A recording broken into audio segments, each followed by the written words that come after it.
A graça e a paz do nosso Senhor Jesus Cristo seja com a sua vida, a sua casa e a sua família mais uma vez, nesse dia que o Senhor nos deu.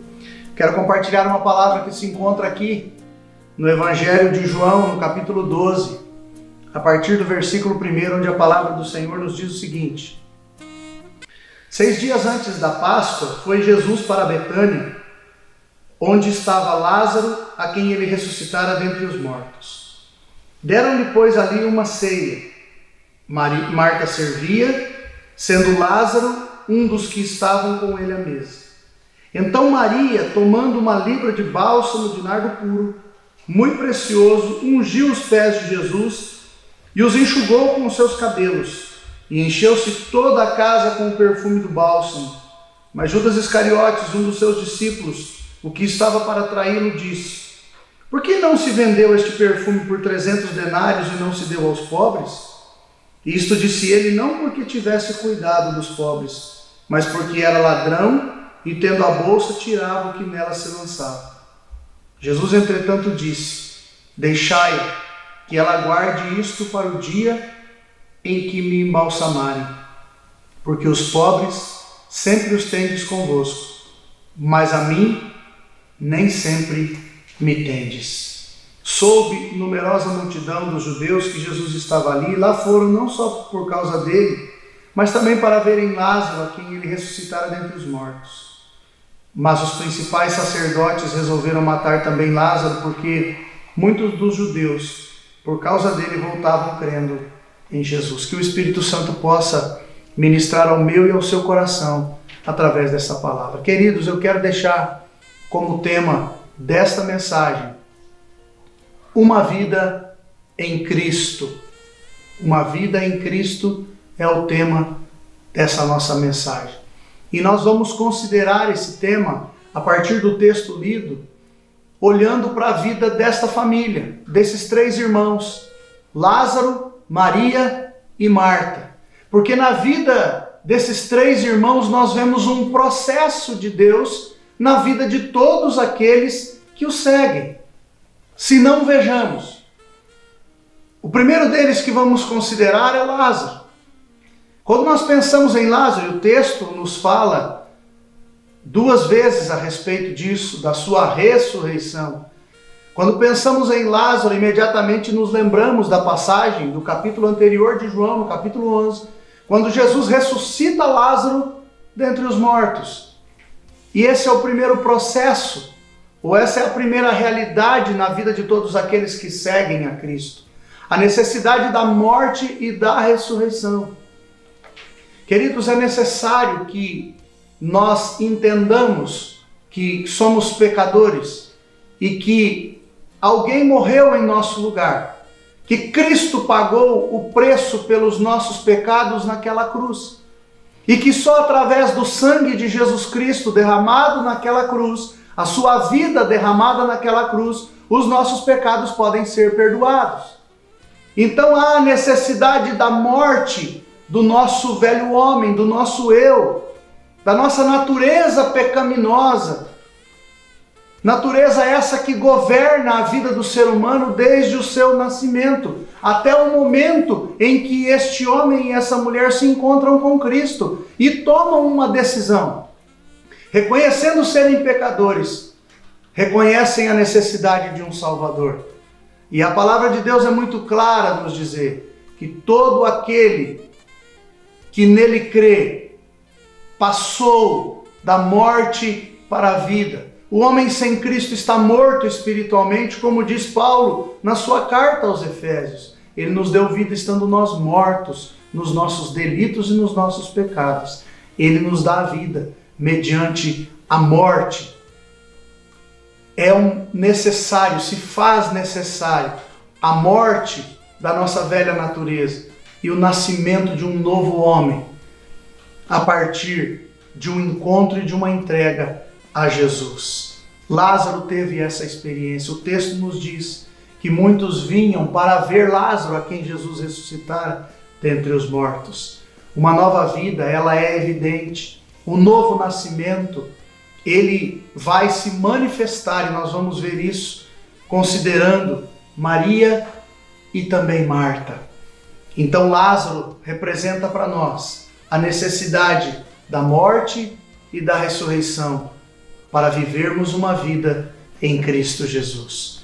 Quando nós olhamos para a figura de Maria, olhando também para esse texto, nós vamos ver agora uma segunda fase na vida de todos aqueles que seguem a Cristo, daqueles que andam em Cristo, que estão em Cristo, que é a sua consagração pessoal. O texto nos diz que Maria, ela derrama sobre Jesus um perfume caríssimo. O texto de João não nos diz, mas o texto paralelo de Marcos, no capítulo 14, vai nos dizer que não somente Maria, ela derrama esse perfume, mas antes disso, ela quebra o vaso de alabastro.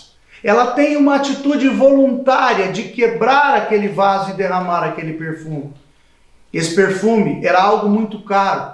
As mulheres, ao longo da sua vida, elas iam comprando aos poucos esse perfume justamente por conta do seu preço. E esse perfume era especificamente para ser usado no dia do seu casamento. E olha que coisa interessante. Maria abre mão de algo que ela havia investido durante toda a sua vida para algo específico em relação a si mesma, para derramar aos pés de Jesus. É interessante que ela é recriminada por isso. Por quê? Porque Maria havia experimentado também de um novo nascimento. Lázaro é só uma figura, mas Maria também havia experimentado do novo nascimento. E, consequentemente, há uma atitude de consagração. Quando Judas recrimina Maria, é evidência de que Judas não só tinha uma má intenção no seu coração, como o próprio texto nos diz, ele não estava preocupado com os pobres, mas é que ele colocava a sua mão no dinheiro que era depositado para a manutenção do ministério de Cristo e dos seus discípulos. Mas a essência disso tudo é que Judas não tinha experimentado de um novo nascimento, e todos nós sabemos qual foi o fim de Judas. Maria, então, manifesta a sua consagração. Todo aquele que um dia se encontrou com Cristo, entregou sua vida a Cristo e experimentou de um novo nascimento, tem dentro do seu coração, como diz o apóstolo Paulo, escrevendo a sua carta aos irmãos de Roma, ele diz que há um desejo no nosso coração em fazermos a vontade de Deus. Há um desejo no novo homem de cumprir a vontade de Deus, de se consagrar a Deus. Ainda que o velho homem tente se manifestar e fazer a sua própria vontade, mas agora em Cristo é possível viver uma vida agradável a Deus, quando este novo homem é alimentado através de uma vida de comunhão com Deus, esta vida consagrada ao Senhor. Maria representa, então, nesse processo, nesse caminhar do homem, da mulher com Deus, a consagração que vem após o novo nascimento. E aí nós chegamos finalmente em Marta, que é caracterizada aqui pelo seu serviço. Quando nós vemos Marta apresentada nos evangelhos, quase que todas as vezes que Marta é citada, ela é citada servindo, prestando um serviço. E é interessante que, diferentemente do texto de Lucas 10, 38 a 42, quando Marta foi recriminada pelo fato de estar agitada e preocupada com muitas coisas, nesse texto, a palavra simplesmente diz que Marta servia.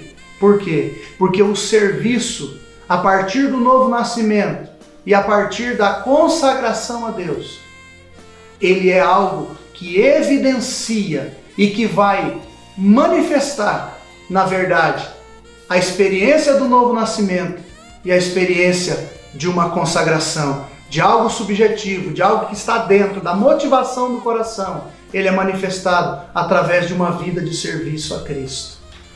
Aliás, é a única maneira de podermos servir verdadeiramente a Cristo. É quando nós experimentamos de um novo nascimento, é quando nós decidimos no nosso coração consagrarmos a nossa vida ao Senhor. Aí a obra que vamos realizar, o serviço que vamos fazer, é sim, de fato, uma boa obra. Por quê? Porque provém não de um desejo natural, não de uma necessidade humana, mas provém de uma comunhão genuína e íntima com o Senhor, que vai inclusive nos mostrar aquilo que devemos fazer, que vai mostrar para nós qual é a sua vontade para nós aqui nesse tempo e nessa vida. Querido, que nós possamos olhar para esse texto, que nós possamos considerar a vida desses 3 irmãos a partir dessa perspectiva. Se eu quero seguir a Cristo, se eu quero andar em Cristo, estar em Cristo, é necessário que eu reconheça em primeiro lugar que sou um pecador e que preciso do perdão dos meus pecados. Eu preciso nascer de novo. Eu preciso experimentar de uma nova vida. Nós falamos a respeito da questão da religião na semana passada. Não se trata disso. Se trata de uma nova vida em Cristo Jesus. Uma vida que vai ser consagrada ao Senhor e colocada à sua disposição para um serviço a Ele. Eu gostaria de orar com você. Pai, nós queremos te dar graças mais uma vez por esta palavra. Te bendizer, te exaltar e te glorificar. Porque o Senhor nos orienta, o Senhor nos ensina e o Senhor traz para nós a realidade da nossa vida. Senhor, todos aqueles que estão ouvindo esta mensagem, que o Teu Espírito possa, Senhor, de uma maneira muito clara, muito evidente, trazer à tona essas realidades e que haja a experiência do novo nascimento, que haja, Senhor, a experiência de uma consagração de vida e que haja, Senhor, a experiência, ó Deus, de uma vida em serviço ao Senhor. Esta é a nossa oração, esta é a nossa gratidão a Ti, no nome do Senhor Jesus. Amém. Querido, que Deus te abençoe, fique na paz do Senhor Jesus e até o nosso próximo encontro.